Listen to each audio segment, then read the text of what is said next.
তোমার ওই যে আর্মি ব্যাক গভর্নমেন্ট হবে তো? জি ভাই, উল্টা পাল্টা কয়, মানুষ উল্টা পাল্টা কয়। কি কয়? কয় তো আপনারা কি ধরবো বলে লোকেশন খুঁজতেছে, এই সেই দুনিয়ার কিছু করলে। আমি কিছু কই, আমি তো এর অনলাইনেই পাইলাম। আমি তো অফিসে। আমি তো কইছি আমি তো এর অনলাইনেই পাইলাম। কই কয় কি যে কই হেরে তো আমরা পাইতেছি না। আমি কিছু আমি তো এর অনলাইনেই পাইছি। এয়ার কমান্ডার রাফিউ কইতেছে। রাফি কেটা? Rafiu, air commander Rafiu, DGFI director. হে কইতেছে।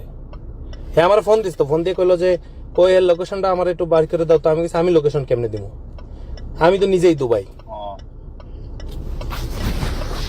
ঠিক আছে, তুমি মানে আমার কথা হলো তোমার সম্পর্কতা তুমি বললো আমাদের কথা যে আমরা তো সরকারের দাস, তাই না? আপনারা না, সবাই তো সরকারের দাস। সরকারি যারা চাকরি করছেন, সরকারের বাইরে যাওয়ার কি সুযোগ আছে? হ্যাঁ, সেটা তো ঠিক আছে। এখন তো আমরা রেডি করতেছি না, এই টাকা রিটার্ন করতেছি না, তাই না? কিন্তু ভাই লাভ কি? ভাইয়া লাভ কি? পুলিশের থানায় আগুন ধরায় দিচ্ছে, তাইলে আর কি ডিউটি করে পুলিশের কি লাভ হইলো? ওইটা কি কি করবা, মানে এটা তো মানে যুগে যুগে হবে এরকম, তাই না? থানায় আগুন ধরায় দিতেছে, ডিসিরা সব পালায় রয়েছে। 2-3 জন ডিসির সাথে কথা হইলো ডিবির, আমরা তো ভাই পালায় রয়েছি, গাড়ি পুরাই দিছে আমাদের। না ঠিক আছে। তুমি তো মানে ওই মানে আসো খোঁজ খবর